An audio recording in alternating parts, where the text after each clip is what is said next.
हम स्वर्ग धरा पर लाएंगे, हम स्वर्ग धरा पर लाएंगे, हम स्वर्ग धरा पर लाएंगे, हम स्वर्ग धरा पर लाएंगे, हम स्वर्ग धरा पर लाएंगे, हम स्वर्ग धरा पर लाएंगे।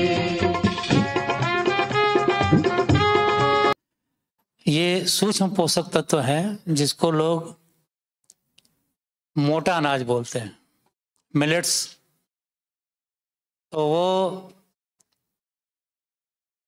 किसान पहले इसको खाता था, किसान उगाता था, तो अंग्रेज आए, कहने लगे कि ये सब मूर्ख है, मोटा अनाज खाते हैं, और ला के फंसा दिया गेहूं में। अभी आपका जो है बहुत सारे क्षेत्र ऐसे हैं जहाँ पर गेहूं की रोटी नहीं खाई जाती है। गेहूं स्वास्थ्य के लिए बहुत हानिकारक है। ये आंतों में चिपक जाता है और धीरे धीरे आंतों को कमज़ोर करता है, शुगर को बढ़ाता है। जब से ये धान और गेहूं इसकी बहुतायत हुई हमारे भोजन में, तब से हाई बीपी, शुगर, ये सारी बीमारियां शुरू हो गई।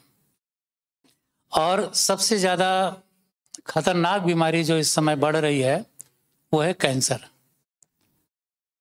और आप विश्वास नहीं करेंगे, जो हमारा अपना या जो भी बुद्धिजीवी हैं इस क्षेत्र में काम कर रहे हैं, उनका अनुमान है कि अगले 15-20 साल में हर घर में कैंसर का मरीज होगा, और एक महामारी के तरीके से होगी जो कि नियंत्रण से बाहर होगी।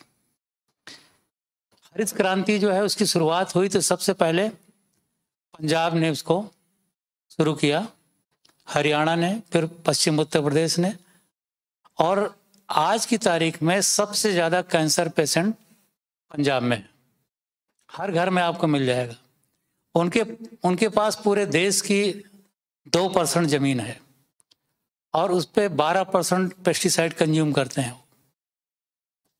आपकी बॉडी में अगर 0.01% भी पेस्टिसाइड का अंश कहीं ठहर गया तो आपके सेल को डैमेज करेगा, और सेल का अननेचुरल ग्रोथ ही कैंसर है। तो आप निश्चित जानिए कि बहुत सारी बीमारियों की जड़, ये बहुत सारी नहीं बल्कि सब कह लीजिए, जितनी आज की बीमारियां हैं वो सब फर्टिलाइजर और पेस्टिसाइड की देन है। और इतना बुरे जाल में हम फंस चुके हैं कि इससे निकलना कठिन हो रहा है।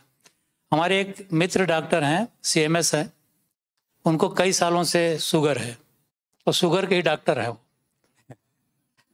और अभी 2 महीने पहले उनसे बातचीत हो रही थी, हमने कहा कि कुछ इसका निदान निकला, तो उन्होंने कहा कि जब से मैंने मिलेट्स खाना शुरू कर दिया, जो श्री धान्य जिसको डॉक्टर खादर वली जो साउथ इंडिया के हैं, उन्होंने श्री धान्य उसको नाम दिया, स्वयं उन्होंने नाम दिया कि श्रेष्ठ अनाज है ये, श्रेष्ठ पोषक तत्व रखने वाला अनाज है।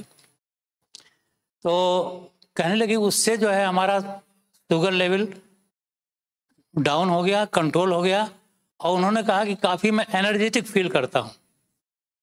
कहा मुझे लगता है, कहा कई महीने हो गया मैंने जो है वो गेहूं की रोटी और ये चावल बंद कर दिया है। तो आपको उसी जो पुरानी परंपरा, भारतीय परंपरा रही है, पूरी तरीके से वैज्ञानिक है, हम उसके पीछे छिपे हुए विज्ञान को नहीं जानते हैं। जितने भी त्यौहार हैं वो इतने वैज्ञानिक हैं, हम उसके बारे में जानते नहीं हैं। अभी आप देखिए छठ पूजा भी हाल में, जो कि पूर्वी भारत में ज़्यादा मनाया जाता है, बिहार में और इधर पूर्वी उत्तर प्रदेश में, बंगाल में, अब तो पूरे देश में ये फैल रहा है। वो किसका त्यौहार है? सूर्य देवता की पूजा करते हैं। और सूर्य देवता ने जो कुछ दिया, यानी सूर्य से तैयार होने वाली, सूर्य की ऊर्जा से तैयार होने वाले जितने भी फल हैं, सब्जियां हैं, पहले उसको हम अर्पित करते हैं और उसके बाद ग्रहण करते हैं। हर चीज़ का यहाँ व्यवस्था बनी हुई है कि किस तरीके से, किस वाइब्रेशन के साथ हमने भोजन को ग्रहण करना है।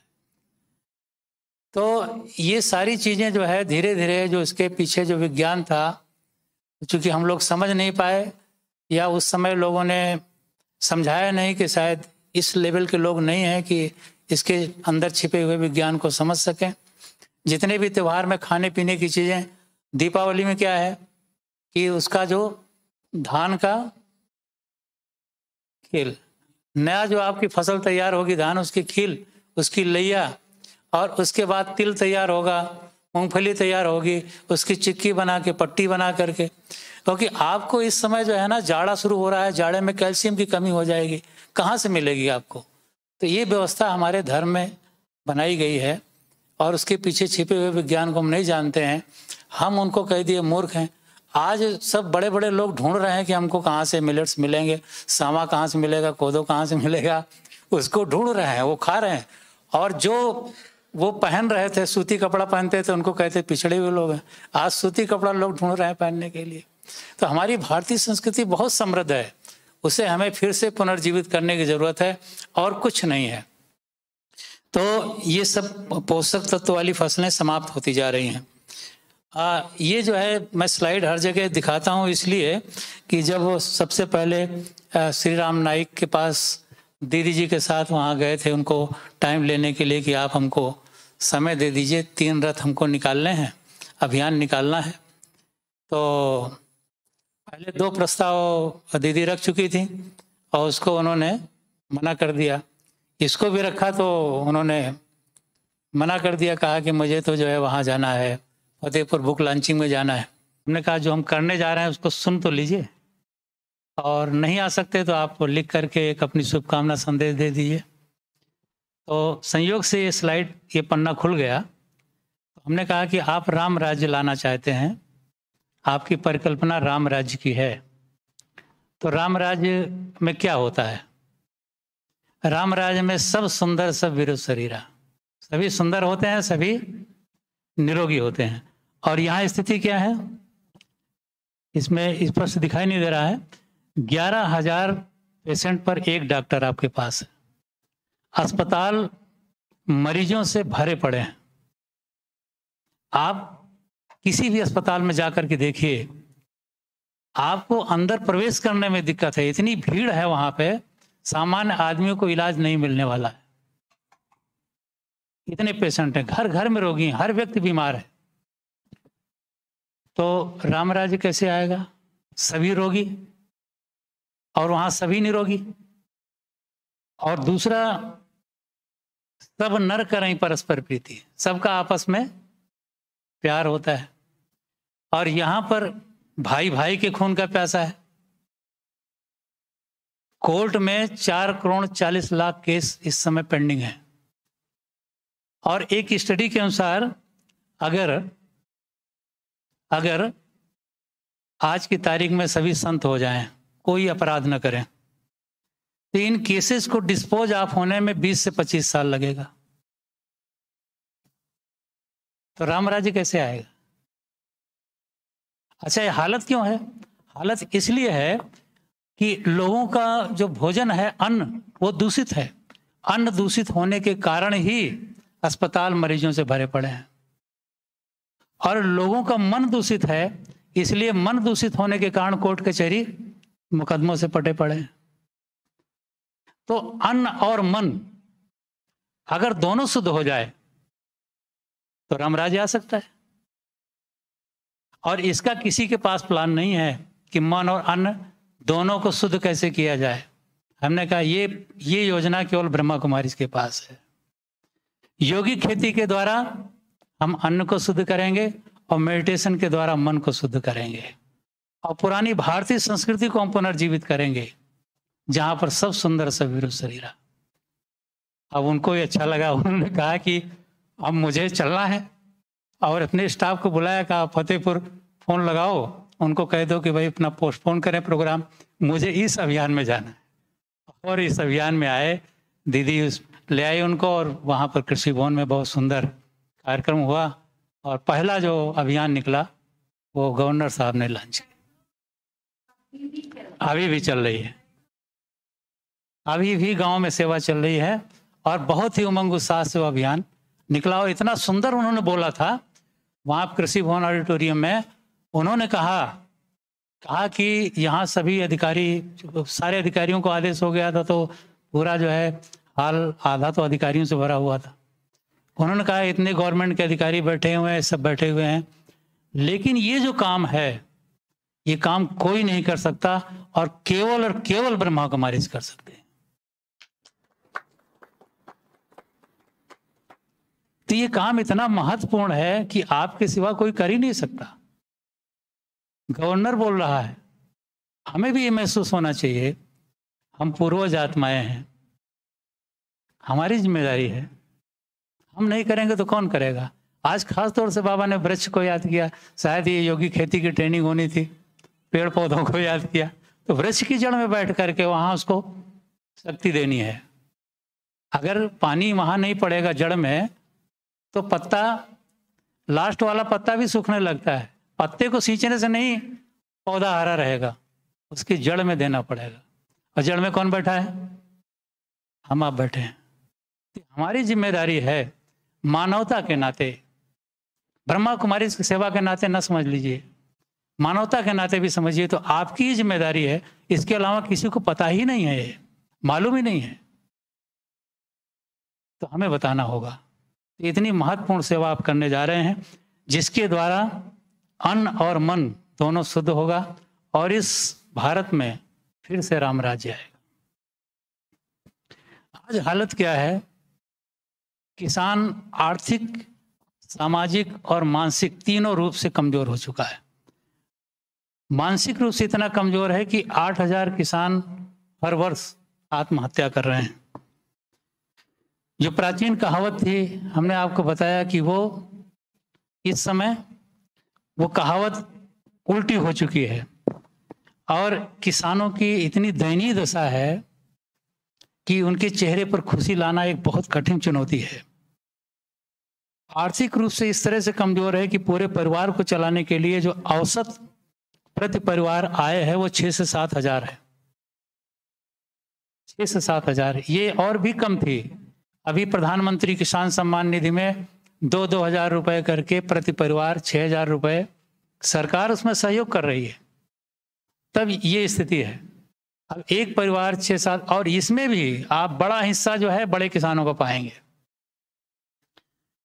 जिनका परसेंटेज बहुत नगण्य है, जो 8-10% हैं, उनकी इसमें आय शामिल है। और सामाजिक स्थिति यह है कि किसान का बेटा किसानी नहीं करना चाहता।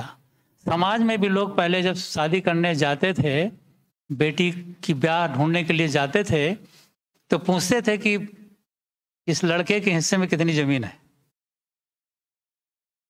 पहले पूछा करते थे, अब क्या पूछते हैं? कहाँ नौकरी कर रहा है, क्या कर रहा है, कितनी इनकम है।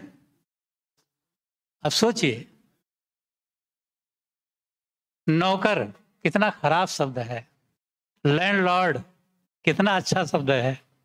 अब वो शब्द नहीं अच्छा लग रहा है इसको,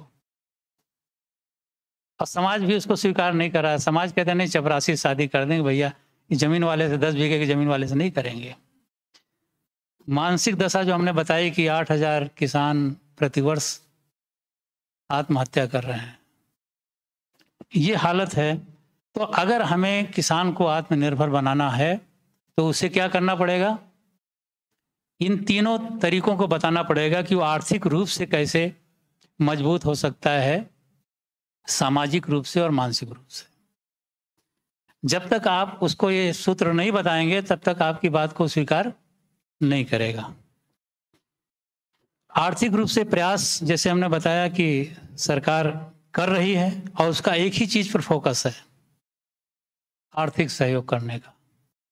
इसके अलावा उसके पास प्लान नहीं है। सामाजिक और मानसिक स्थिति उसकी कैसे बेहतर हो, इसका प्लान नहीं है।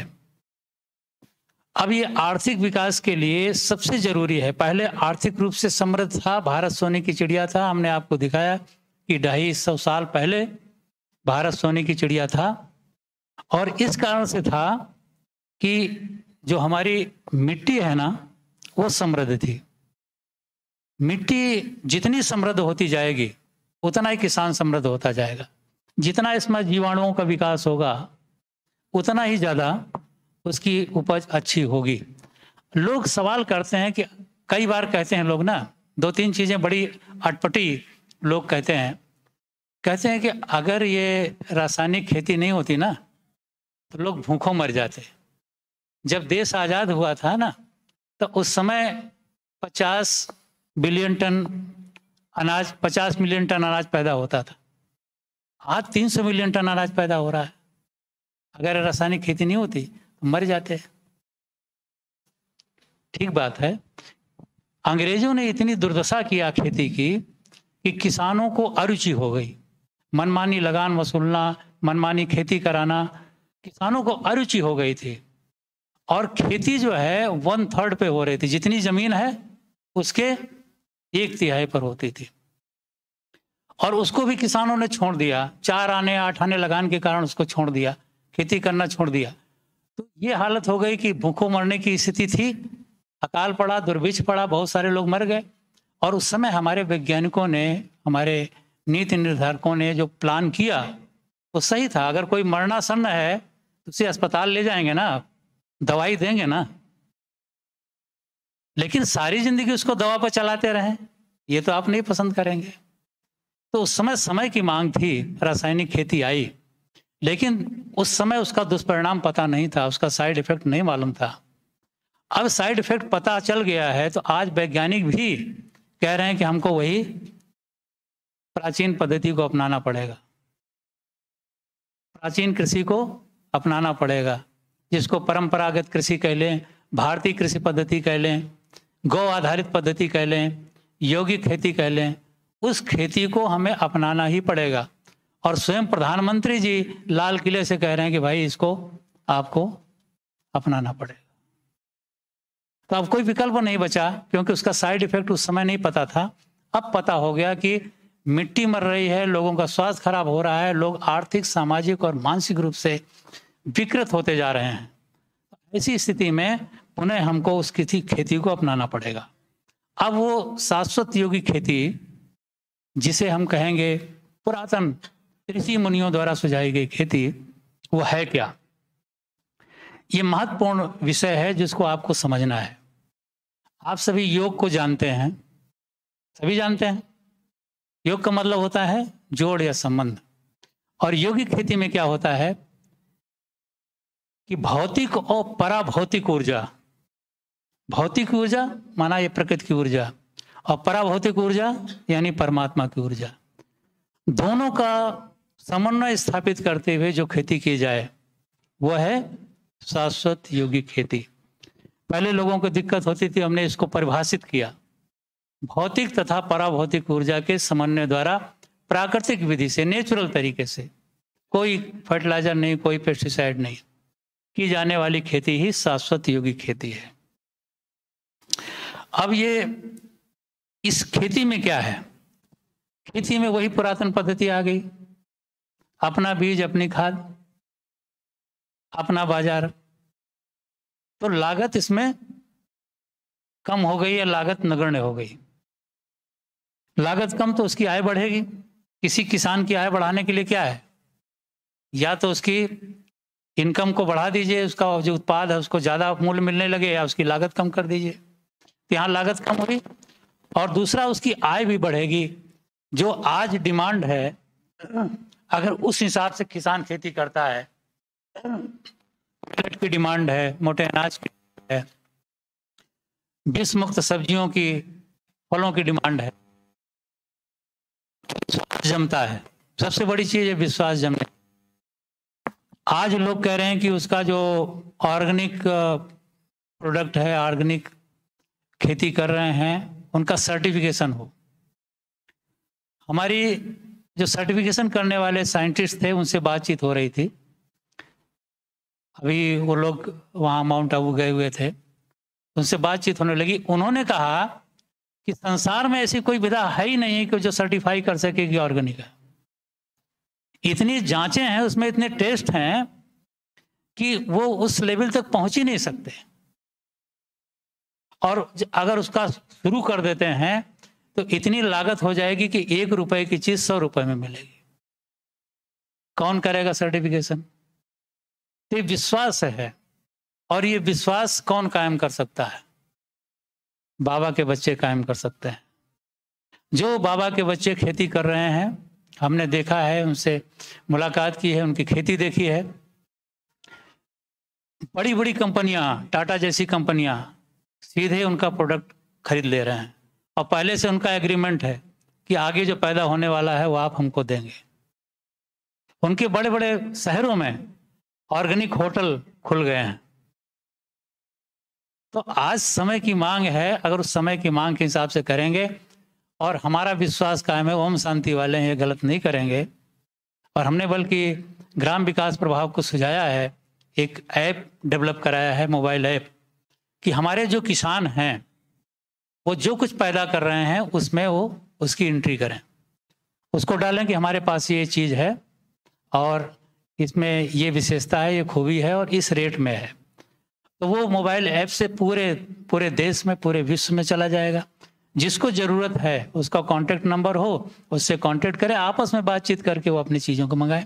जो दीदी अभी कह रही थी ना कि पहले हमको ये सोचना पड़ेगा कि हमें ये विष मुक्त भोजन नहीं करना है। एक महाराष्ट्र के थे कोई, नाम नाना साहब या कुछ इस तरह का नाम था उनका। तो उनके साथ एक बार जो है वो नहीं पालेकर नहीं दीदी, वो याद नहीं आ रहा है। तो महाराष्ट्र के लोगों ने रखा था उनके साथ इंटरेक्शन, एक मीटिंग थी। हाँ नहीं वो नहीं दीदी, वो कुछ और हैं, वो बहुत फेमस व्यक्ति हैं, लेकिन अभी इस समय नाम नहीं आ रहा है। तो वो उनसे बातचीत हुई तो उन्होंने एक सवाल पूछा कि आपके यहाँ कितने लोग विष मुक्त भोजन कर रहे हैं? ये जरूर सवाल है कि हमें इसको, जब हमारी डिमांड होगी तो लोग पैदा भी करेंगे। तो हमें अपने यहाँ अपनी खेती में पैदा करना है और स्वयं विष मुक्त करना है और दूसरों को प्रेरित करना है, स्वयं उदाहरण बनना है। तो ये हमारी खेती जो है पूरी तरीके से परंपरागत है और गौ आधारित है। और भारतीय संस्कृति में गाय का बड़ा महत्व है। बच्चा पैदा होने से लेकर के मृत्यु तक गौदान की परंपरा इस भारतवर्ष में है और कहीं नहीं है।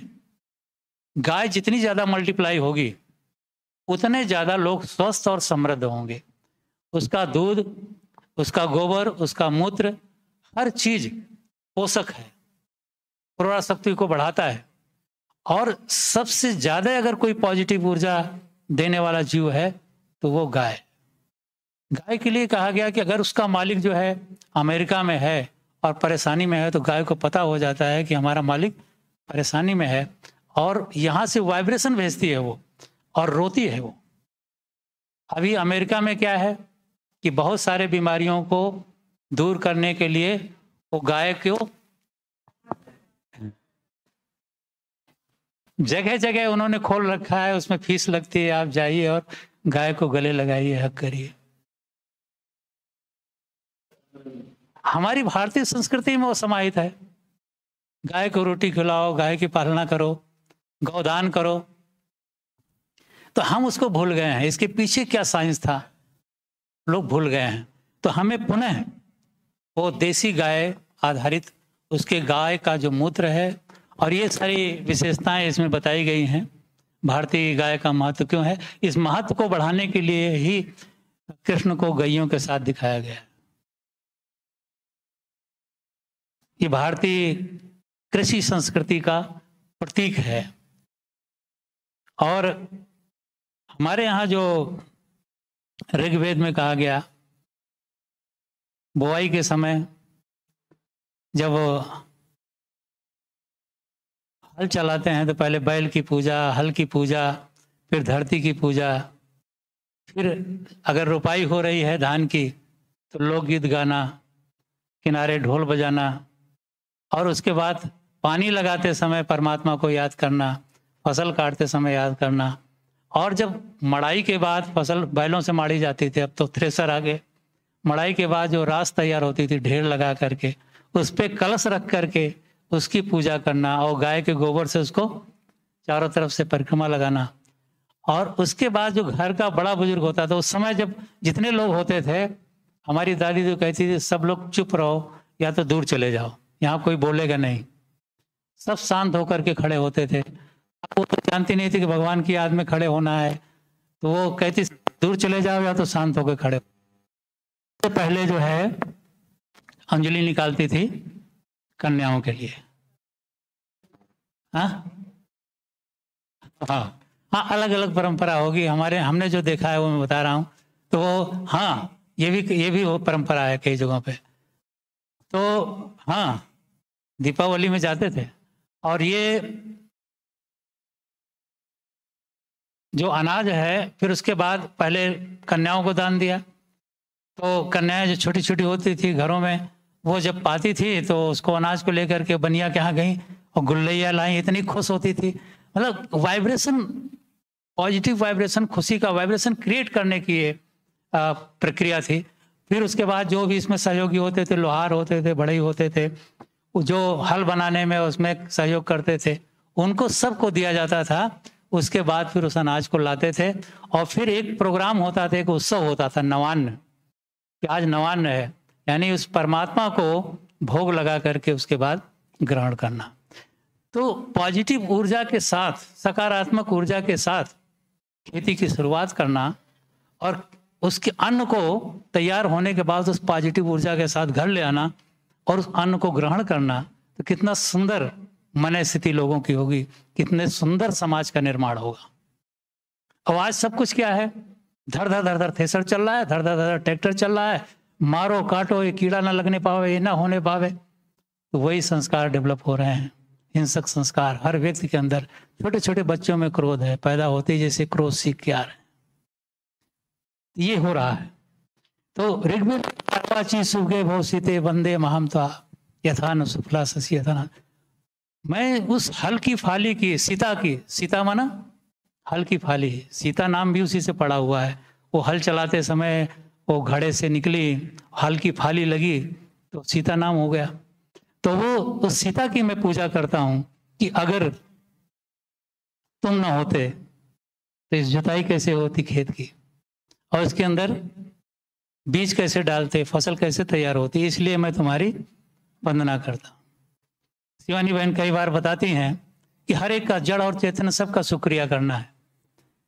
अगर आपको अचानक मूर्छा आ जाए, बेहोशी आ जाए, तो कोई व्यक्ति आएगा और आपके एक छोटी सी नीडल से दवा डालेगा। शिवानी बहन तो नीडल डालेगा, आपकी मूर्छा खत्म होगी। तो शुक्रिया किसकी? उस छोटी सी नीडल की। अगर वो नहीं होती तो आपकी जान चली जाती। ऐसे ही हमारे यहाँ शुक्रिया अदा करने की, इस तरह की भावना के साथ काम करने की परंपरा उस घटना में थी। ये कृष्ण और बलदाऊ एक हल के साथ है, एक गैयों के साथ है। यानी कृषि और पशुपालन का, दोनों का आपस में गहरा संबंध है। अगर पशु नहीं होंगे, गाय नहीं होगी, तो खेती नहीं हो सकती। ये हमारी भारतीय संस्कृति दर्शाती है। ये योगी खेती के स्टेप में हमने एक कोशिश किया है। इस तरह का ग्राम विकास प्रभाग ने तैयार किया है प्रदर्शनी, कि जिसमें दिखाया जाए कि हमारी परंपराएं क्या थी और उसके पीछे विज्ञान क्या है। तो इसमें दिखाया गया है कि प्राचीन काल में भारत में फसल बोने से पूर्व भूमि की पूजा करते थे। तो उसके पीछे विज्ञान क्या है? रुडॉल्फ स्टेनर ऑस्ट्रिया के वैज्ञानिक हैं। वो कहते हैं कि जैविक खेती पद्धति में जमीन को शक्तिशाली बनाने के लिए ब्रह्मांड की ऊर्जा आवश्यक है। वो परमात्मा की ऊर्जा को तो समझते नहीं, ब्रह्मांड की ऊर्जा आवश्यक है। उससे ही हमारी भूमि शक्तिशाली बनेगी। बीज में जो है वो शक्ति कैसे आए, ये प्रयोग अभी प्रोफेसर सुनीता पांडे अभी भी पंतनगर एग्रीकल्चर यूनिवर्सिटी में प्रोफेसर हैं एग्रोनॉमी की। उन्होंने ये प्रयोग किया कि किस प्रकार उसमें योग का प्रयोग करने से उसका जो जड़ की बढ़वार है, जो पौधे की बढ़वार है, वो अच्छी होती है और उसमें जो जर्मिनेशन है वो ज़्यादा अच्छा होता है। तो ये बीज को जो ध्यान लगाते थे उस पद्धति का, मसारो ओमोटो का नाम आप लोगों ने सुना होगा। ये पानी पर जो विज्ञान है उसका प्रयोग इन्होंने किया। तो हम लोगों के यहाँ जो पानी लगाते समय जो परमात्मा की याद में पानी लगाते थे, उसके पीछे विज्ञान क्या है? ये कहते हैं कि उसमें जब ये प्रयोग किया था कि एक पानी के गिलास में लव लिखा, एक में हेट लिखा, और पब्लिक के बीच में उसको रख दिया। और उसके बाद उन्होंने जब उसकी जांच किया तो देखा कि उसमें जो जिसमें लव लिखा था उसके क्रिस्टल जो है बहुत सूक्ष्म हो गए और उसका कलर भी बदल गया, और जो दूसरा जिसमें हेट लिखा था उसके क्रिस्टल बिखर गए और उसका कलर डार्क हो गया। और उसमें इतनी निगेटिव ऊर्जा थी कि उसको अगर घर में फेंक दिया जाए तो घर में भी निगेटिव ऊर्जा आ जाएगी। हमारे यहाँ जो परंपरा थी, जो भी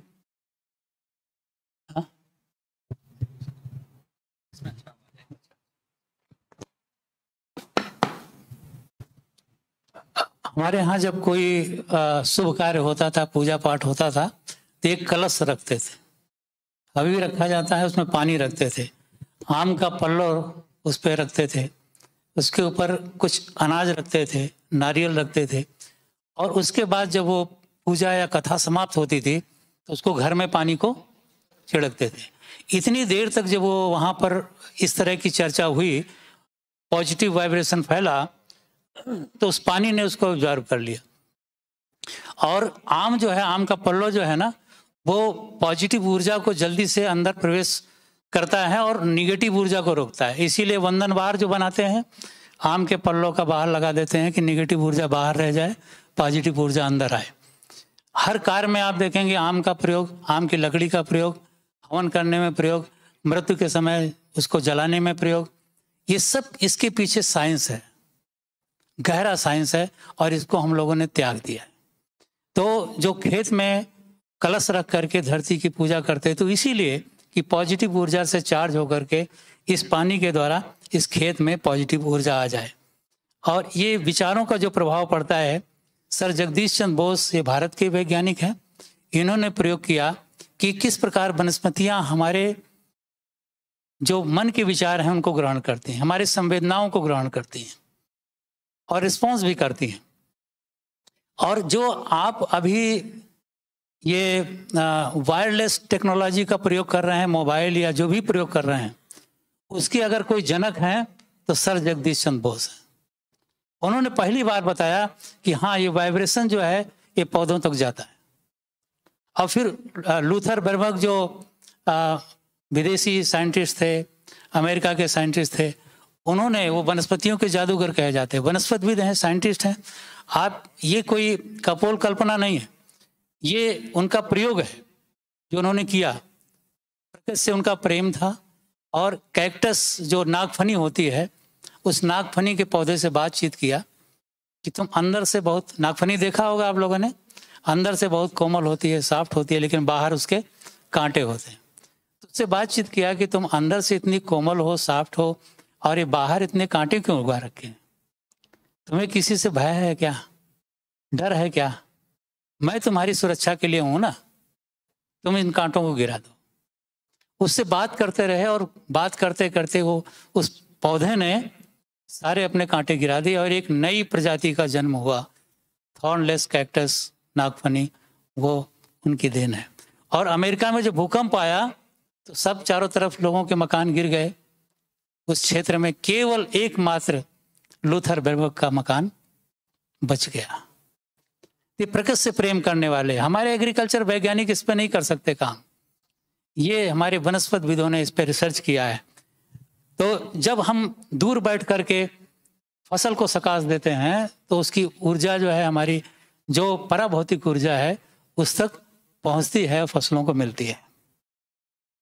और ये जो संगीत वाली बात, पहले जो बैलों के गले में घुंघरू बांधते थे या रोपाई के समय लोग गीत गाते थे, उसके पीछे क्या साइंस थी? आप देखें, दो प्रकार के पौधे हैं, केले के पौधे हैं। कौन सा पौधा अच्छा लग रहा है आपको? हाँ, दोनों एक ही धरती पे लगाए गए, एक ही प्रकार के पौधे लगाए गए, लेकिन उसको भजन सुनाया गया, शास्त्रीय संगीत सुनाया गया और इसको विदेशी संगीत सुनाया गया। डॉक्टर टीसी सिंह अन्नामलाई विद्यापीठ के साइंटिस्ट, इन्होंने इस पर प्रयोग किया और नींबू के पौधे पर प्रयोग किया। नींबू के पौधे पर जब उन्होंने प्रयोग किया तो उसमें उसकी फलत बढ़ गई और उनमें जो रस था वो ज़्यादा। ये प्रयोग में आया है। अभी तक जो हम लोगों ने देखा है, जो किसान लोग बताते हैं, जो रस वाली चीज़ें हैं वो वाइब्रेशन को ज़्यादा एब्जॉर्व करती हैं। इसीलिए कहते हैं ना कि पानी किसके हाथ का पिया है, किस घाट का पानी पिया है। पानी का बड़ा महत्व होता है। पहले लोग जो है अपनी लोटिया डोरी ले करके चलते थे और अभी जो है देखिए हमारे सूरज भाई और शिवानी बहन लगातार कहती हैं कि पानी को थोड़ी देर पॉज करके, ठहर करके, चार्ज करके उसके बाद पियो, क्योंकि सबसे ज़्यादा वाइब्रेशन को एब्जॉर्व करता है। तो ऐसी फसलें जो रस वाली हैं वो उनमें देखा गया है कि इस योग का ज़्यादा प्रभाव पड़ता है। और ये जो यौगिक कृषि है, लोग कहेंगे कि ब्रह्मा कुमारी ने ईजाद किया, हम कुछ नहीं ईजाद करने वाले।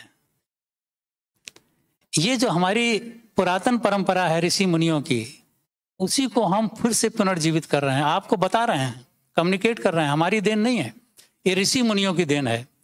योग हमारी उपज नहीं है, ये परमात्मा की देन है। हमने योग ईजाद नहीं किया, हमने उसका प्रयोग किया है, अपने ऊपर प्रयोग किया, अपने जीवन में प्रयोग किया, अपने खेत पर प्रयोग किया। वही मैं आपको बता रहा हूँ। जब आप इस तरह की बात करेंगे ना, तब उनको लगेगा कि हाँ, ये कुछ नई चीज़ नहीं बता रहे हैं, पुरातन पद्धति ऋषि मुनियों की। तो हम रेफरेंस देते हैं 1000 वर्ष पूर्व वृक्ष आयुर्वेद की। वृक्ष आयुर्वेद जो है यहाँ पर पहले आप सभी को मालूम है, नहीं मालूम है, कोई कृषि की पढ़ाई नहीं होती थी, खेती के बारे में कोई पढ़ाई नहीं होती थी। पहला जो है एग्रीकल्चर यूनिवर्सिटी 1960 में, 1960 में पंतनगर में इस्टेब्लिश हुआ। और पंतनगर के जो यूनिवर्सिटी, एग्रीकल्चर यूनिवर्सिटी इस्टेब्लिश हुई, उसके पहले प्रोफेसर YL नेने थे।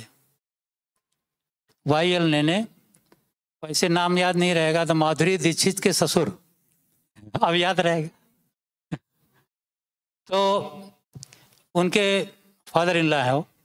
तो वो पहले प्रोफेसर थे, अमेरिका से PhD करके आए थे और वो जहाँ भी रिप्रेजेंट करना होता था एग्रीकल्चर के लिए भारत को, तो विदेशों में जाया करते थे, बड़े बड़े सम्मेलनों में बोला करते थे। तो एक सम्मेलन में बोल रहे थे कि भारत कृषि प्रधान देश है, 80% आबादी जो है कृषि करती है और भारत जो है कृषि के कारण पूरे दुनिया में। तो एक ने सवाल पूछ लिया कि भारत ने एग्रीकल्चर में दुनिया को क्या दिया, कौन सा ग्रंथ आपके पास है, कौन सी शिक्षा आपके पास है। अब उनको कुछ पता नहीं। तो ऐसे हुआ जैसे गांधी जी को ना वो बेइज्जत करके उसे ट्रेन से उतार दिया, तो ऐसे उनको फील हुआ कि इतनी बड़ी सभा में मेरी बहुत बड़ी बेइज्जती हो गई। फिर उस पर उन्होंने काम करना शुरू किया, पता करना शुरू किया कि हमारे ऋषि मनीषी ऐसे कैसे हो सकते हैं, कुछ न कुछ तो होगा। तो ढूंढते ढूंढते उन्होंने पता किया, तो पता चला कि क्योंकि यहाँ पर विदेशी शासक जो आए, उन्होंने लूटने से ज़्यादा बर्बाद करने की कोशिश की हमारी संस्कृति को। और ख़ास तौर से जो और लोग आए तो लूट करके चले गए, अंग्रेज रह गए यहाँ पे, तो अंग्रेजों ने सबसे बड़ा नुकसान पहुँचाया, हमारे कल्चर को नष्ट करने का प्रयास किया उन्होंने। और जितने भी इस तरह की ग्रंथ थे, किताबें थी, वो सब यहाँ से उठा ले गए, नष्ट कर दिए। तक्षशिला नालंदा यूनिवर्सिटी में आग लगा दिया, वो महीनों तक धूं धूं करके जलता रहा, इतने बड़े पुराने साहित्य सब नष्ट हो गए। तो नहीं, वो तो हुआ, उनके पीरियड में हुआ, उन्होंने भी नुकसान पहुंचाया, लेकिन जो नुकसान पहुंचाया इन्होंने, वो ले गए यहाँ से इस बुक को, वृक्ष आयुर्वेद को, ऑक्सफोर्ड यूनिवर्सिटी में रखा था। तो YL नेने को पता चला, वहाँ गए और उनका ऑरा इतना था कि उस बुक को उन्होंने निकाला और उसकी जीरास कराई। उससे उस समय लेने के बाद उन्होंने पूछा कि इसको और कौन ले गया है, तो उन्होंने कहा कि इसको इजराइल और जापान 2 देश पहले ले जा चुके हैं। आज हमारे देश के लोग इजराइल में खेती करने के लिए, सीखने के लिए जाते हैं, वहाँ की पद्धति को, जापान में जाते हैं सीखने के लिए। कृषि प्रधान देश भारत, और उसके लोग जाएं विदेशों में सीखने के लिए। उसको लाया वो संस्कृत में है, उसका ही हमने यहाँ पर बीच में आपको लगाया, उसी की फोटोकॉपी है, हमारे इसमें बैग में भी पड़ी होगी। तो इस कोरोना पीरियड में मुझे पता चला तो मैंने इस ग्रंथ को मंगाया और 3 बार इसका अध्ययन किया।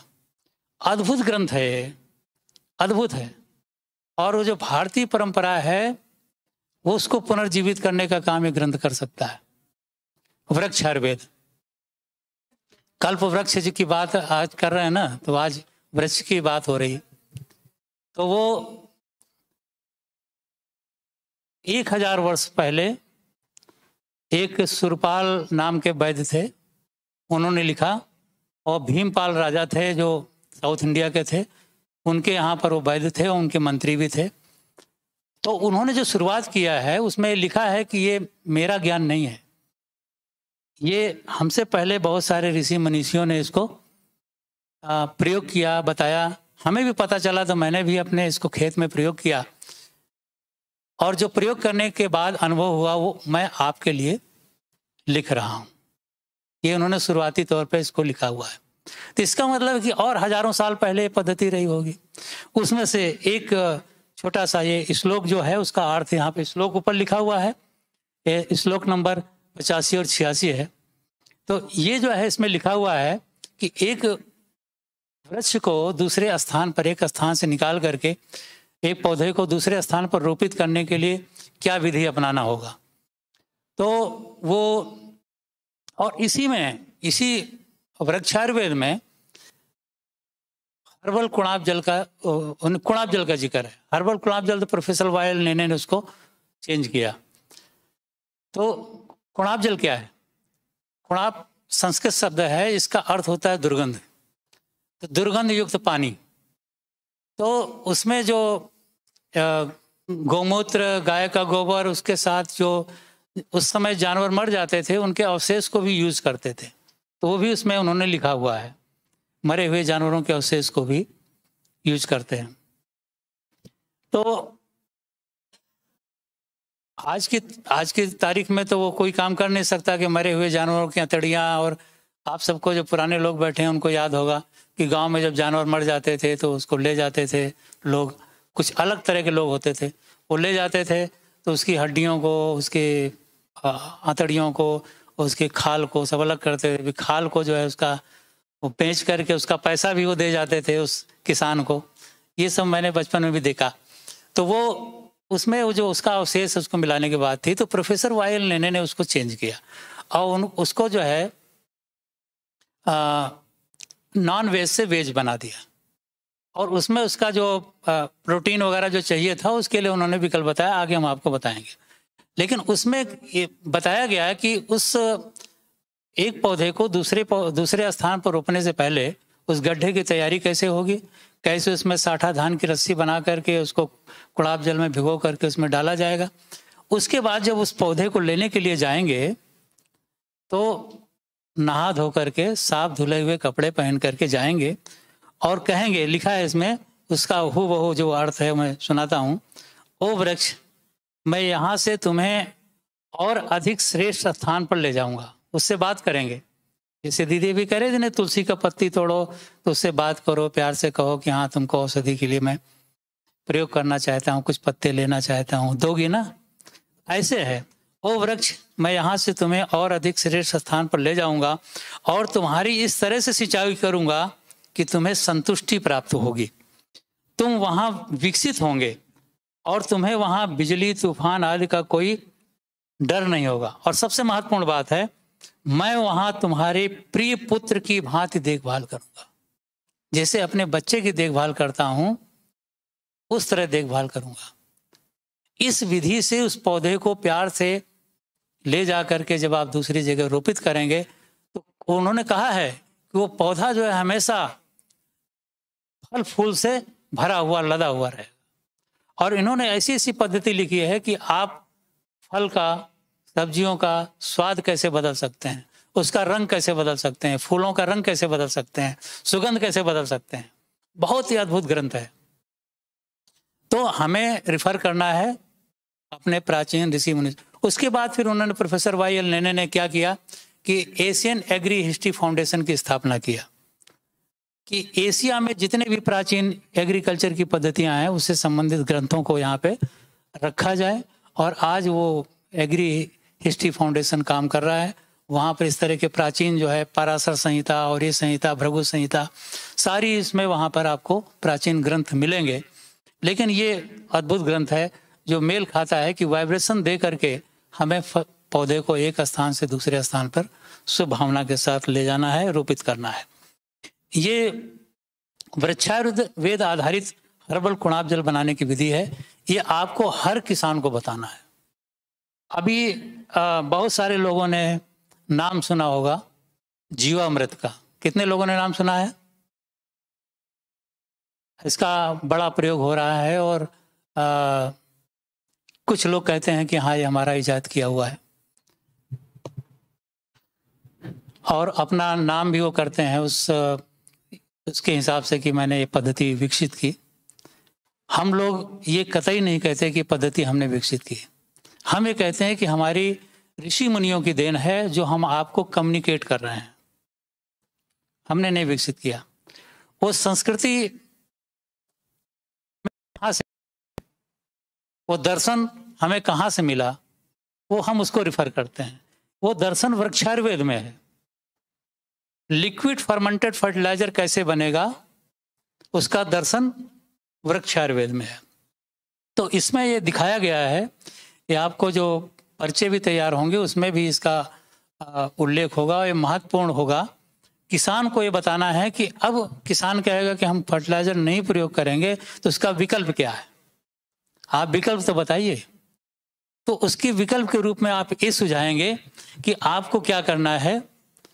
देसी गाय का गोबर 15 किलो, गौमूत्र 15 लीटर, गुड़ खराब वाला वो 2 किलो, अंकुरित साबुत उड़द, ये उन्होंने प्रोटीन के लिए इसको रखा, और सरसों या नीम की खली 2 किलो, और स्थानीय खरपतवार जो लोकल खरपतवार हो वहाँ के घास 20 किलो, उसको चारे की तरह कतर के उसको भी, और धान की भूसी 3 किलो, उसको 5 लीटर पानी में उबालना है। उबालने के बाद छान के उसे भी ठंडा कर लेना है। और ये 200 लीटर का ड्रम लेकर के सारी चीज़ें उसमें डाल देना है, पूरा पानी से भर देना है।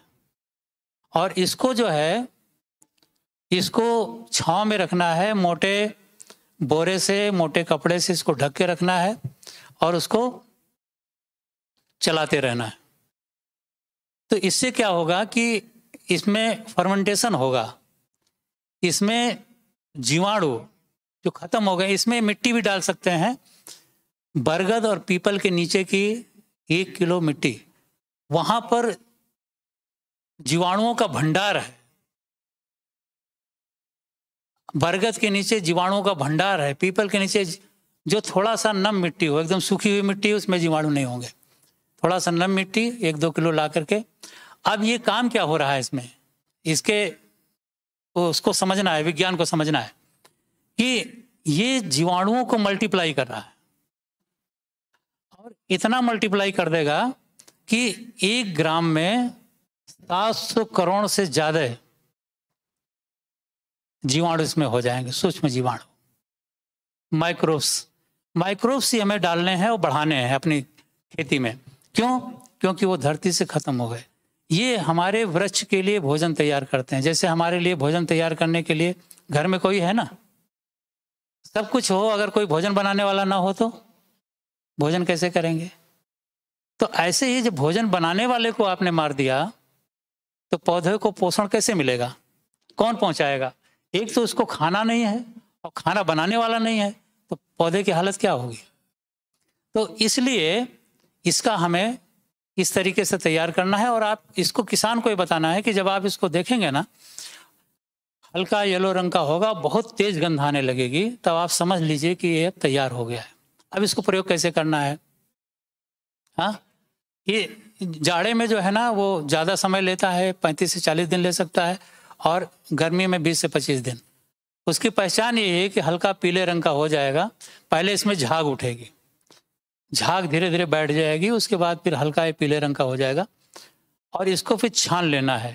छानने के बाद क्या करना है कि खेत में जिसमें आपको पलेवा करना है या सिंचाई करनी है तो एक दूसरा ड्रम लेना है और उस दूसरे ड्रम में एक नल की जो टोंटी होती है, टैप, उसको लगा देना है। इसको उसी में पलट देना है और वहाँ पर जो पानी जा रहा है, खेत में पानी लगा हुआ है, तो उसी पानी में इसको टैप को खोल देना है और उस टैप के पानी के सहारे उस पानी के पूरे खेत में फैलता चला जाएगा और पूरे खेत में जा कर के क्या करेगा कि जीवाणुओं की वृद्धि करेगा। पहले जी नहीं, अरे इतने सूक्ष्म है कि वो कहीं माइक्रोस्कोप से देखने में भी नहीं आएंगे, उसमें कपड़े से छानने में कहाँ चले जाएंगे। तो उसमें जो बचेगा उसको भी आप खेत में डाल सकते हैं, जो उसका ऊपर का घास का सड़ा हुआ। अब घास क्या करती है, घास में देखिए कि वो नेचुरल तरीके से उसके अंदर प्रतिरोधक क्षमता है। आज हम लोग क्या करते हैं, अपने को स्वस्थ रखने के लिए क्या करते हैं, इम्यूनिटी को बढ़ाओ, प्रतिरोधक क्षमता बढ़ाओ। वो नेचुरल तरीके से उनमें घास में होती है, उसमें कोई कीड़ा बीमारी नहीं लगता, उसमें कोई वो अपने आप विकसित होते रहते हैं। और उनको जब आप इसमें डाल देते हैं तो ये आपकी फसल में भी वो प्रतिरोधक क्षमता पैदा कर देते हैं। जैसे आप गिलोय का काढ़ा और ये सब पी करके अपने अंदर बढ़ाते हैं, ऐसे उन पौधों को मिल गया। सिलिकॉन जो है और कहीं से नहीं मिलता है, आपको धान की भूसी से मिलता है, इसलिए सिलिकॉन उसको मिल गया, प्रोटीन उसको मिल गया, जीवाणुओं के लिए पूरा भोजन उसको मिल गया, गुड़ आदि मिल गया, गोबर गौमूत्र। वो मल्टीप्लाई करके इतनी ज़्यादा संख्या में बढ़ जाते हैं कि जब आप उसको डालते हैं तो खेत में वो और जो आपके धरती में और सहयोगी मित्र कीटक हैं उनको आकर्षित करने लगते हैं। नीचे जो केंचुआ है, केंचुआ जो है या तो पेस्टिसाइड फर्टिलाइजर से मर चुका है या तो इतना नीचे जा चुका है, भूमिगत है, कि वो ऊपर आना नहीं चाहता है। और केंचुआ जो होता है वो आपके खेत का डॉक्टर है, इंजीनियर है आपकी फसल का, और उससे बड़ा कोई वैज्ञानिक नहीं है, नेचुरल प्रकृति ने दे रखा है। जब आपके खेत में वो इस तरह का जब हर्बल कुणाब जल देखेगा, उसके सुगंध देखेगा, तो नीचे से ऊपर आएगा कि हमारे खतरा नहीं है, ऊपर चलो। और ऊपर आएगा तो क्या करता है, वो जो सड़ी गली पत्तियां हैं उनको खाता है, उसको खा करके खाद बनाता है, और साथ में वो जिस रास्ते से आता है उस रास्ते से जाता नहीं, दूसरे रास्ते से जाता है। तो इस तरीके से उसमें ऑक्सीजन का संचार नीचे करेगा और जो पानी है उसको होल्डिंग कैपेसिटी उसकी बढ़ जाएगी, आपको बार बार पानी नहीं लगाना पड़ेगा, मिट्टी आपकी उपजाऊ हो जाएगी, जड़ों का विकास होगा। तो ये ऑटोमेटिक सिस्टम तैयार हो जाएगा। पहली बार दूसरी बार में हो सकता है कि जितने आप माइक्रोब छोड़ रहे हैं उसमें बहुत सारे मर जाएं, क्योंकि आपने पहले से उसमें जहर इतना डाल रखा है। जब आप उसको 3-4 बार प्रयोग करेंगे तो आप देखेंगे कि आपके खेत में केंचुए बढ़ रहे हैं। ये जो है 1 एकड़ के लिए है, एक ड्रम जो तैयार हुआ 1 एकड़ खेत के लिए। और ये जो है बहुत हद तक प्रोटेक्शन का भी काम करता है, क्योंकि इसमें जो घास का वो पड़ा हुआ है ना, वो उस पर एक प्रोटेक्शन लेयर तैयार कर देता है फसल पे। इसको आप स्प्रे कर सकते हैं। वो फुट स्प्रेयर लीजिए, उसका जो नोजल है, उसका बाहर का जो फ्लैट फैन नोजल है उसको निकाल दीजिए और सीधे उस पर जो है फसल पर आप स्प्रे भी कर सकते हैं। तो ये आपका कम से कम लागत में ये हर्बल कुणाब जल तैयार हो गया, जो आपकी धरती को, फसल को पोषण और सुरक्षा प्रदान करेगा। ये विकल्प है जो जी नहीं, आप इसको एक फसल एक बार नहीं, कम से कम 3 बार, हाँ, अंतराल 15-20 दिन का आप रख सकते हैं, जैसे फसल का जीवन चक्र हो उसके हिसाब से उसको। नहीं, आपका ड्रम तो इसी तरह मिलेगा, दूसरा मिले तो दूसरा ले लीजिए। पहले तो प्लास्टिक था ही नहीं ना, पहले लोग जो बनाते थे तो मिट्टी का ही होता था। मिट्टी का होता था या जो है वो और तरीके से बनाते थे, पत्थर का उसका बनाते थे। किसमें? नहीं, जंग लगेगा भी तो नुकसान थोड़ा करेगा उसमें, नुकसान उनके लिए भी है, ये सब के लिए। देखिए इसका साइंस आप समझिए। साइंस क्या है कि हमको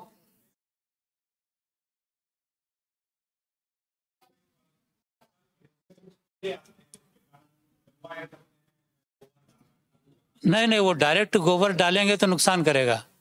ये जो इसमें फर्मेंटेशन हुआ ना, तो उसका स्वरूप ही बदल गया। इतनी चीजें मिल करके उसका स्वरूप ही बदल दिया इन्होंने। हाँ, तो ये जो है नेचुरल आपका पौधों को, धरती को पोषण देने वाला रसायन हर्बल गुलाब जल, जो इसको 6 महीने तक रख सकते हैं आप। इसमें होगा क्या, आप साल भर तक रखें तो कुछ नहीं होगा। इसमें क्या है कि धीरे धीरे इसके जो जीवाणु है ना, माइक्रोब्स हैं, वो कम होते जाएंगे। जितना लंबा समय आप रखेंगे तो कम होते जाएंगे, बस ये। ठीक है, जो सही समय होता है वो यही है कि जब उसमें उसका कलर जो है ना हल्का पीले रंग का हो जाए और तीक्ष्ण गंध आने लगे, तब वो सही समय है उसको डालने का। ठीक है, सभी ने नोट भी कर लिया होगा इसको, कोई बात नहीं। आप इसको जो है ना, जो पर्चा मिलेगा उसमें, पर्चा जो इसके लिए तैयार हो रहा है उसमें इसको हमने रखा हुआ है जी।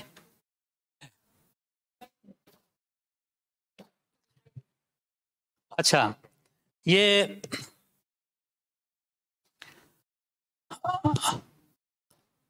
फसल अवशेष जो है, जो अभी लोग जला देते हैं, वो पहले हम लोगों के यहाँ परंपरा नहीं थी। प्राचीन परंपरा थी कि इसको दबा करके, गोबर के साथ इसको मिला करके, गड्ढे में दबा करके इसको खाद बनाते थे, उसका प्रयोग करते थे। हरी खाद, जिसके बारे में ज़्यादातर किसान जानते हैं, जो दलहनी फसलें हैं इसमें जो है वो उनको लेकर के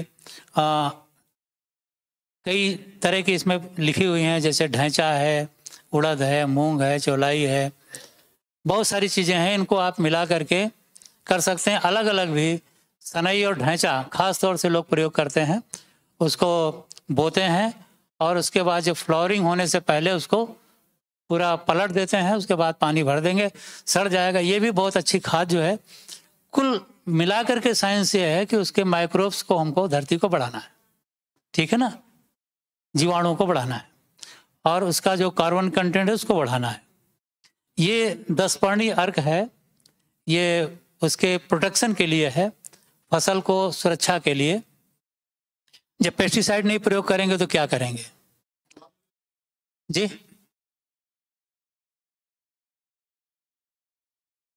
हाँ, उसके देखिए, उसके कई तरीके हैं।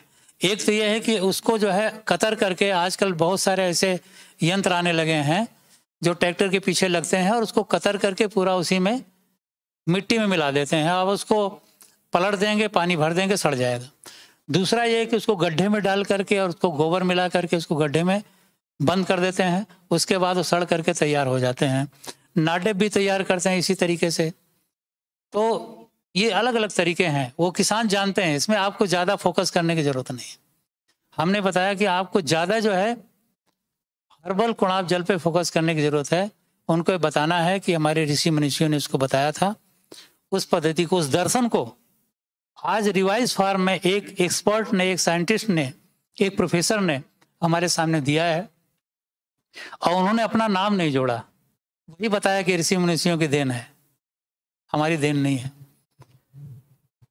तो ये आप इसमें इस तरीके से 10 पर्णी अर्क, इसमें मुख्य रूप से आपको मोटे तौर से याद रखना है कि जो पत्तियां जानवर, जो वनस्पतियां जानवर या गाय हमारी नहीं खाती, गाय खास तौर से, उसको हमें लेना है और उसको लेकर के इसमें विधि दी गई है कि आप कैसे उसको लेंगे और उसको 200 लीटर क्षमता वाले प्लास्टिक ड्रम में रख करके, और ये आपका जो है वर्षों वर्ष खराब नहीं होता। इसको आप छिड़काव करेंगे, इससे प्रोटेक्शन होगा, इससे कीटा, देखिए हमारी जो संस्कृति है, भारतीय संस्कृति, वो अहिंसक है। हमें किसी कीट को मारना नहीं है। प्रकृति ने जो भी बनाया है उसका कहीं ना कहीं उपयोग है। जो मित्र कीट और शत्रु कीट क्या है, जो पेस्टिसाइड छिड़कते हैं उससे क्या हो रहा है, पेस्टिसाइड छिड़कने से मित्र कीट मर रहे हैं, शत्रु कीट बढ़ रहे हैं। तो जहां पर पेस्टिसाइड का प्रयोग ज्यादा हो रहा है वहां पेस्ट की प्रॉब्लम ज्यादा है। ये एकदम उल्टा काम हो रहा है। अभी आप एक उदाहरण के लिए मान लीजिए कि कहीं पर भगदड़ मच गई, तूफान आ गया, भगदड़ मच गई। अब भागेंगे तो मरेगा कौन? कौन मरेगा?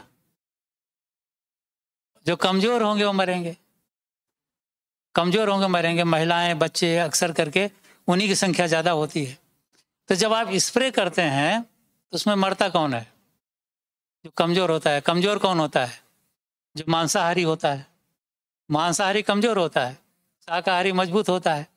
जो किसानों के मित्र कीट हैं वो मांसाहारी हैं, वो कीड़ों को खाते हैं और पत्तियों को खाने वाले बच जाते हैं।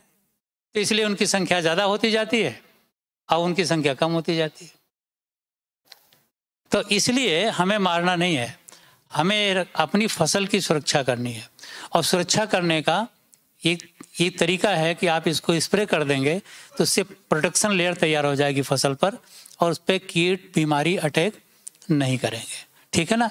कुछ दिन बाद इसकी भी देने की जरूरत नहीं पड़ेगी। अपने आप जब उसमें सारे तत्व होते हैं, पोषक तत्व होते हैं, स्वस्थ होता है, जैसे स्वस्थ व्यक्ति पर बीमारी नहीं आती है, ऐसे स्वस्थ पौधे पर कोई बीमारी अटैक नहीं करती है।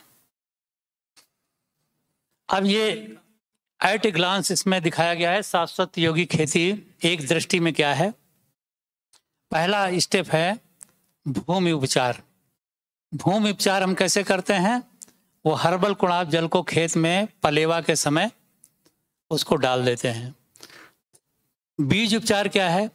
बीज को हम इसी हर्बल कुणाब जल से भिगो करके उसके बाद छांव में उसको सुखाते हैं और 3 दिन तक जहाँ पर ध्यान कक्ष है, जो मेडिटेशन रूम है, वहाँ पर रख करके परमात्मा की शक्ति लेकर के उस पर देते हैं और मन में संकल्प करते हैं कि परमात्मा की शक्ति जा करके इसके अंदर की ऊर्जा को सक्रिय कर रही है। और ये बीज जब धरती पे जाएगा तो इससे मजबूत स्वस्थ पौधा विकसित होगा। ये मन में आप विचार रख करके उसको 3 दिन तक सकाश देते हैं। फिर जब आप पानी लगाते हैं तो आप मन में विचार करते हैं कि परमात्मा की शक्ति इसमें पानी के साथ जा करके इन पौधों का, इस फसलों का पोषण कर रही है और इससे पौधे स्वस्थ होंगे, इससे उपज अच्छी होगी। फसल सुरक्षा के लिए जैसे हमने आपको बताया कि वो 7 पर्णी या 10 पर्णी या जो भी मिल जाए, 4-5 पर्णी जो भी मिल जाए, नीम का, बेल का, धतूरे का, जो भी पत्ता मिल जाए उसका जो आप फसल सुरक्षा रसायन डालेंगे और सह फसली खेती अपनाएंगे। और सह फसली खेती में जो कुछ पौधे ऊपर होंगे, कुछ नीचे होंगे, कुछ बेल के रूप में होंगे, इससे सभी को बराबर पोषण मिलेगा। कोई नीचे से पोषण लेंगे, कोई ऊपरी सतह से लेंगे और सभी का विकास होगा। और सूक्ष्म पर्यावरण का निर्माण वहाँ पे करना है। जो खेत है उसके मेड़ों पर वृक्ष लगाना बहुत जरूरी है, क्योंकि वृक्ष जो होता है तो उसमें देखिए इसके पीछे क्या साइंस था। सभी लोग वृक्ष लगाते थे, वृक्षों में जो है चिड़िया बैठती थी, चिड़िया जो है वो जो आपके कीड़े आते हैं उनको खाती थी और साथ में उसके नीचे जीवाणु सुरक्षित रहते थे। धरती में अगर टेम्परेचर 40 डिग्री से ऊपर हो गया, 40 डिग्री से ऊपर होते ही उसके जीवाणु मरने लगते हैं। और जब वहाँ किनारे पर पौधे होंगे, वृक्ष होगा, तो उसके नीचे जीवाणु अपने को सुरक्षित रखेंगे और जब भी पानी बरसेगा या पानी आप लगाएंगे उसके सारे पूरे खेत में वो फैल जाएंगे। जो नंगी जमीन होगी, जो खुली होगी, उसमें वो जीवाणु खत्म हो जाएंगे। तो अब जब आप गर्मी के सीजन देखते हैं, मई जून में देखेंगे तो उस समय टेम्परेचर उसका धरती का अगर आप नापेंगे, मिट्टी का नापेंगे तो 50-60 डिग्री हो जाता है। तो जीवाणु बचते ही नहीं है। तो इसलिए सूक्ष्म पर्यावरण का निर्माण करना है जहाँ पर हमारे मित्र कीटक, पक्षी वहाँ पर रहें सूक्ष्म जीवाणु वहाँ पर विकसित हों। और बाबा का झंडा लगाना है, ये सबको बताना है। वैसे भी आप देखें कि जहाँ पर कहीं पर भी तिकोना लाल रंग का झंडा लगा होगा, गांव वाले क्या करेंगे? उसको ऐसे हाथ जोड़ेंगे, ऐसे हाथ जोड़ेंगे, और उधर मुंह करके टॉयलेट भी नहीं करेंगे। कोई देवी का स्थान है, कोई देवता का स्थान है। तो अपने आप उस झंडे को देख करके मन में पॉजिटिव ऊर्जा आने लगती है, उस परमात्मा से कनेक्शन जुड़ जाता है। तो ऐसे ही किसानों को कहना है कि परमात्मा का झंडा आप खेत में लगाइए, और ये परमात्मा को कहिए कि खेती आपकी है, आप इसके मालिक हो, मैं इसको लेकर के नहीं आया, मैं इसको लेकर के नहीं जाऊंगा, आपने दिया है, आपको मैं अर्पित करता हूँ, आप इसको संभालिए। ये संकल्प करके परमात्मा का झंडा लगा दिया, और जितनी बार वो देखेगा बाबा की झंडे को देखेगा, वहाँ बैठा है नहीं बैठा है, दूर भी बैठा है, तो भी वाइब्रेशन देता रहेगा उसको, उस पूरी फसल को पोषण मिलता रहेगा, वाइब्रेशन मिलता रहेगा। और दूसरी इसमें सबसे बड़ी चीज़ है कि जो इसमें जो लाल रंग की जो किरणें हैं ना, वो परमात्मा सूर्य की ऊर्जा को लेकर के पूरे फसल में डालते हैं। और पीले रंग का जो इसका पीला रंग है वो कीटों को आकर्षित करता है। तो कीट आकर के वहाँ पर अपनी अंडियाँ देते हैं, उसके आगे उनका जनरेशन कीटों का ख़त्म हो जाता है, जो हानिकारक कीट हैं। खेत में जगह जगह पर गेंदा और तुलसी के फूल भी लगा देते हैं, इससे जो है वो बहुत सारे कीटाणु नियंत्रित होते हैं। बहुत सारे कीटाणु उसके फूल में जा कर के अपनी अंडियाँ देते हैं, अपने आप को विकसित करते हैं, बाकी आपकी फसल बच जाती है। कर्मयोग, वहाँ पर जब भी काम करेंगे आप परमात्मा की याद में, परमात्मा के खेत में काम कर रहे हैं, इस भावना के साथ उस खेती में काम करेंगे। और उसके बाद फसल तैयार होगी तो प्रकृति का पांचों तत्वों का आभार, जिनकी वजह से आपको ये फसल मिली है, जो हमारे यहाँ जो भारतीय संस्कृति में है, त्योहारों के रूप में उसका आभार, छठ के रूप में, दिवाली के रूप में, अलग अलग होली के रूप में आभार व्यक्त करते हैं। तो वो हमको आभार व्यक्त करना है पांचों तत्वों का। तो ये पूरा सिस्टम इस तरीके से हमारी भारतीय संस्कृति को पुनर्जीवित करेगा। किसान का मानसिक विकास होगा और साथ में उसकी उपज का मूल्य अच्छा मिलेगा, उसकी लागत कम होगी, तो आर्थिक मानसिक रूप से जब विकसित होगा तो समाज में वो एक अच्छे स्टेटस को मेंटेन करेगा और उस भावना से वो समाज में अपना जीवन यापन कर सकेगा। तो इस प्रकार सामाजिक विकास के लिए हम उसको किसान संगठन बनाने, व्यसन, अंधविश्वास, भेदभाव, गंदगी से मुक्त होने के लिए भी बताएंगे। वहाँ पर जाएं तो लोगों को इससे बताएं, क्योंकि इसमें बहुत सारा पैसा व्यसनों में जाता है। बहुत सारे किसान, उनके छोटे छोटे बच्चे तरह तरह के मादक द्रव्य लेते हैं या बीड़ी सिगरेट आदि पीते हैं, शराब पीते हैं, तो उसमें बहुत सारा उनका धन व्यय होता है और साथ में उनका सामाजिक स्तर भी गिरता है कि शराबी है, नशेड़ी है। आजकल किसानों के संगठन बन रहे हैं। किसान अगर संगठित होकर के, इस तरह के किसान योगी खेती करने वाले अगर फार्मर प्रोड्यूसर ऑर्गेनाइजेशन बनाते हैं, कंपनी बनाते हैं, तो एक सामाजिक स्तर उनका इस तरीके से ऊंचा होता है कि वो कहेंगे मैं कंपनी का डायरेक्टर हूँ। एक साधारण किसान जो है वो अपने आप को कंपनी का डायरेक्टर कहता है, तो लोग उसको उस भावना से देखते हैं। कंपनी का सचिव हूँ तो मैं एक कंपनी चला रहा हूँ, तो वो अपना जो प्रोडक्ट है उसकी ब्रांडिंग कर सकते हैं, उसके लिए एक अलग व्यवस्था बना सकते हैं और उसमें किसी और को इंटर न करने दें और उस ब्रांड को लेकर के अपने समाज में उसको प्रोपोगेट करें और समाज की सेवा के साथ साथ आर्थिक सामाजिक दोनों की उन्नति होगी। और सामाजिक एकता के लिए परमात्मा का ज्ञान बहुत जरूरी है, जो हम सभी बताते हैं। आत्मनिर्भर यानी वसुधैव कुटुंबकम सर्वे भवन्तु सुखिनः, ये भावना तभी विकसित होगी जब लोगों के मन में ये ज्ञान होगा, लोगों को ज्ञान होगा कि हम सभी एक परमपिता परमात्मा की संतान हैं, सभी आपस में भाई भाई हैं। तो ये भावना उनके अंदर विकसित होगी तो सामाजिक एकता आएगी। मानसिक विकास के लिए आप मेडिटेशन सिखाते हैं, वो मेडिटेशन आप सिखाएंगे और वहाँ पर खड़े होकर के भी उनको डेमो देंगे उस समय कि आप मन से अपनी फसल को देखिए और उस परमात्मा से कनेक्ट होकर के और उसको शक्ति दीजिए, उसको वहीं पर अनुभव कराएंगे कि आप इस तरीके से, ये अनुभव कराना बहुत जरूरी है। वहाँ पर खड़े खड़े जब आप चित्रों में समझा रहे होंगे तो उनको 1 मिनट के लिए पॉज करके और आप योग करके उनको बताइए कि आप फसल को कैसे वाइब्रेशन देंगे। तो प्राकृतिक खेती, योगिक खेती प्रकृति से प्रेम सिखाती है और ये भारत ने सबको दिखाया रास्ता, ये और कहीं नहीं है। ये हमारी संस्कृति है, बारूद की नहीं है, बांसुरी की है। हम सांप की भी पूजा करते हैं और बिल्ली जो है उसको सम्मान देते हैं। बिल्ली रास्ता काट गई तो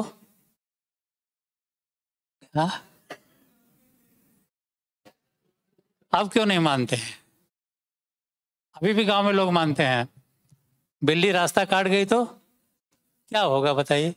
कुत्ता काट जाए रास्ता तो? सबसे प्रोटेक्टेड एनिमल हमारे यहाँ बिल्ली को माना गया है। कुत्ता बेचारा इतनी सेवा करता है, रक्षा करता है, चोरों से, बदमाशों से उनके ऊपर अटैक करता है। बिल्ली हमारे यहाँ चोरी करके दूध भी पी जाती है, नुकसान पहुंचाती है, लेकिन उसको ज़्यादा हमने महत्व क्यों दिया? कि भारतीय कृषि परंपरा है कि हमें जो मित्र हैं किसानों के, उन्हें हमें बचाना है। तो कीटाणु तो अपने आप नियंत्रित हो गए जब प्राकृतिक खेती करेंगे तो सबसे ज़्यादा नुकसान उस समय पहुँचाने वाले होते थे चूहा। तो चूहा सबसे ज़्यादा बिल्ली को प्रिय है, बिल्ली का सबसे प्रिय भोजन है। अब बिल्ली को अगर वहाँ उस रोड के उधर किनारे चूहा दिखाई दिया तो इतनी तेज भागती है कि उसको जब तक पकड़ नहीं लेगी वो छोड़ेगी नहीं। अब आप जा रहे हैं और बिल्ली उधर जा रही है, आपने उसको डिस्टर्ब कर दिया, उसका टारगेट मिस हो गया। तो इसलिए रुक जाना है, उसको जाने देना है, क्योंकि किसान के शत्रु को मारने के लिए वो जा रही है। तो सांप को हम दूध पिलाते हैं नाग पंचमी में। सांप क्या देता है हमको? खुद देता है, जहरीला होता है, काट लेगा, आदमी मर जाएगा। उसको दूध इसलिए पिलाते हैं, उसकी रक्षा इसलिए करते हैं कि सांप अपना बिल नहीं बनाता, वो चूहे के बिल में ही रहता है और चूहों को ही खाता है। तो ये किसान के मित्र हैं। हमारी भारतीय संस्कृति इस तरीके से चलती है, हमें कुछ उसमें हस्तक्षेप नहीं करना है। प्रकृति की व्यवस्था जो चल रही है उसको चलने देना है, हमने उसको डिस्टर्ब कर दिया। तो ये भावना भरनी है कि हमें हिंसा कर करके कि ये मकीड़ा मारो, बीमारी मारो, ये करो, वो करो, मारते मारते मारने के वाइब्रेशन पूरे फसल में, पूरे समाज में हमने फैला दिए। अब पूरा समाज हिंसक हो चुका है, उसको अहिंसक बनाना है। वो चैन की बांसुरी बजाए और शांति की बांसुरी बजाए, ऐसा भारतीय समाज में बनाना है। ये एक एट ए ग्लांस आपको दिखाया गया है, दोनों का तुलनात्मक अध्ययन है। रासायनिक खेती और यौगिक खेती, ये जीवाणुओं का विनाश करती है और ये जीवाणुओं में वृद्धि करती है। ये अप्राकृतिक है, ये प्राकृतिक है। इसमें लागत अधिक है, इसमें लागत नगण्य है। ये स्वास्थ्य पर बुरा प्रभाव डाल रही है और ये स्वास्थ्यवर्धक है। ये मित्र कीटों का विनाश करती है, ये मित्र कीटों को बढ़ाती है। ये संवेदनहीनता को बढ़ाती है, हिंसक भावना पैदा करती है।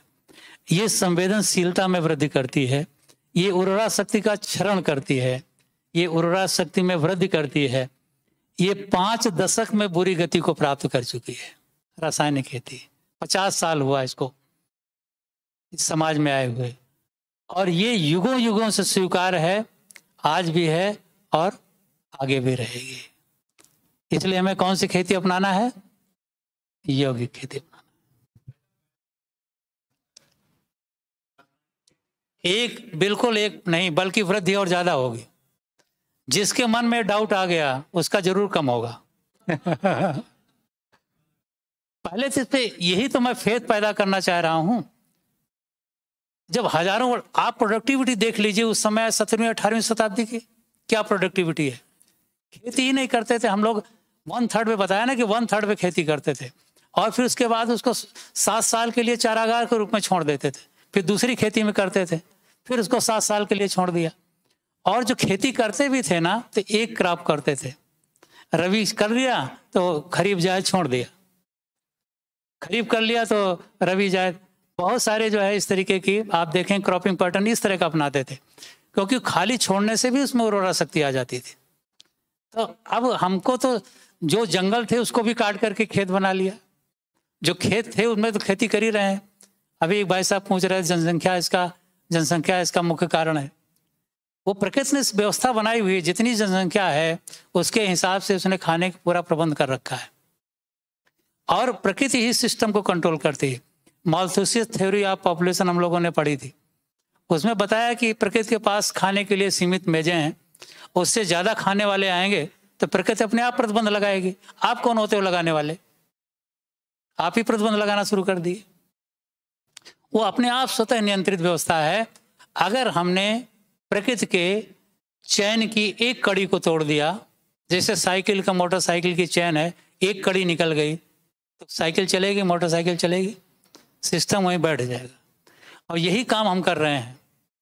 हमें प्रकृति से प्रेम करना है, और उसमें कहीं पर भी मन में एक संकल्प भी नहीं आना चाहिए कि इससे हमारा नुकसान होगा, इन कीटाणुओं को हमें मारना है, इन जीवों को मारना है, हमें नुकसान करते हैं। नहीं, और सिस्टम अपने आप करेगा। ये हमने बताया ना कि युगों युगों से स्वीकार थी, हजारों वर्ष पूर्व थी, आगे भी रहेगी। अब तो सब चिल्लाने लगे हैं, केवल हम नहीं कह रहे हैं। और अंत में मैं आपको बता दूं, ये तीनों प्रकार की जो समस्या है, अन्न और मन का जो शुद्धि का काम है, आर्थिक सामाजिक और मानसिक विकास का है, इसका सबका एक ही हल है, शाश्वत यौगिक खेती। ये एकीकृत अभियान है। इससे स्वर्णिम भारत आएगा, लोगों का मन भी शुद्ध होगा, अन्न भी शुद्ध होगा, और सभी समाज में प्रेम से रहेंगे, आर्थिक सामाजिक और मानसिक रूप से सशक्त होंगे। प्रकृति और पुरुष दोनों का संपूर्ण विकास होगा, जैव विविधता को बढ़ावा मिलेगा, हर तरीके से चारों तरफ खुशहाली होगी। ये हमारे प्रधानमंत्री जी ने जो 15 अगस्त 2019 को 2 मिनट का इनका है, स्वास्थ्य की चिंता की है। हम जिस प्रकार से केमिकल का उपयोग कर रहे हैं, केमिकल फर्टिलाइजर का उपयोग कर रहे हैं, पेस्टिसाइड्स का उपयोग कर रहे हैं, हम हमारी इस धरती मां को तबाह कर रहे हैं। इस मां के संतान के रूप में, एक किसान के रूप में, मुझे मेरी धरती मां को तबाह करने का हक नहीं है। मेरी धरती मां को दुखी करने का हक नहीं है। मेरी धरती मां को बीमार बना देने का हक नहीं है। आइए, आजादी के 75 साल होने जा रहे हैं। पूज्य बापू ने हमें रास्ता दिखाया है। क्या हम 10%, 20%, 25% अपने खेत में ये केमिकल फर्टिलाइजर को कम करेंगे? हो सके तो मुक्तिकार अभियान चलाएंगे। आप देखिए देश की कितनी बड़ी सेवा होगी। हमारी धरती मां को बचाने में आपका कितना बड़ा योगदान होगा। वंदे मातरम कह करके जो फांसी के तख्त पर चढ़ गया था, उसके सपनों को पूरा करने के लिए ये धरती मां को बचाने का आपका काम उसके भी आशीर्वाद प्राप्त करेगा, जो कभी फांसी के तख्त पर चढ़ करके वंदे मातरम कहा करता था। और इसलिए मैं आपसे आग्रह करता हूं, और मुझे विश्वास है कि मेरे देशवासी ये करके रहेंगे। मेरे किसान मेरी इस मांग को पूरा करेंगे। ये मुझे सूली पर चढ़ गए, और एक हम हैं, वो धरती माँ को जहर पिला रहे हैं। हमें उसको दुखी करने का हक नहीं है, हमें उसे बीमार बना देने का हक नहीं है। वास्तव में हम उसे नहीं बीमार बना रहे हैं, हम स्वयं बीमार बन रहे हैं। माँ को जो खिलाएंगे वही दूध देगी, वही हमको दूध, अगर जहर खिलाएंगे तो जहर दूध के रूप में मिलेगा। इसीलिए हमारे यहाँ जितने भी इस तरह की चीज़ें हैं, उनको हमें भावनात्मक रूप से जोड़ने का प्रयास किया गया। धरती को माँ कहा गया, गाय को माँ कहा गया, गंगा को माँ कहा गया, और आज हम तीनों को, गाय को ऐसे छोड़ दिए हैं, सड़क पर जगह जगह वो मर रही है, उसको खाने के लिए भोजन नहीं है, सरकार उसको पकड़ पकड़ के बंद कर रही है, लोगों के खेतों में जाकर नुकसान पहुंचा रही है। पहले ऐसे कभी होता था क्या? आज गंगा जल रोग रखते थे पीने के लिए, बीमार होते तो उसको पी करके बीमारियां ठीक करते थे।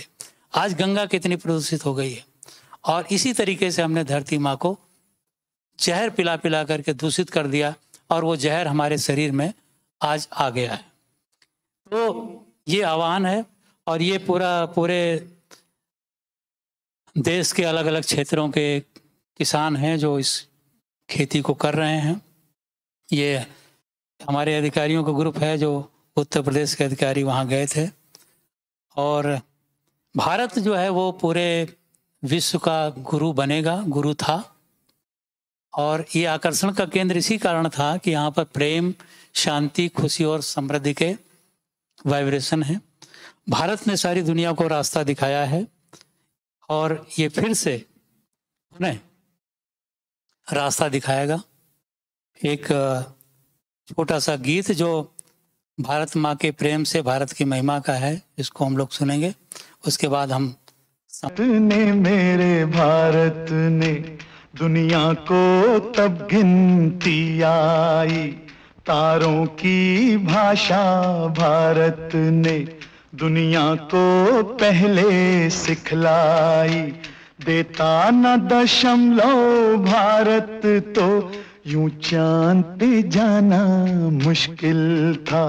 धरती और चांद की दूरी का अंदाजा लगाना मुश्किल था।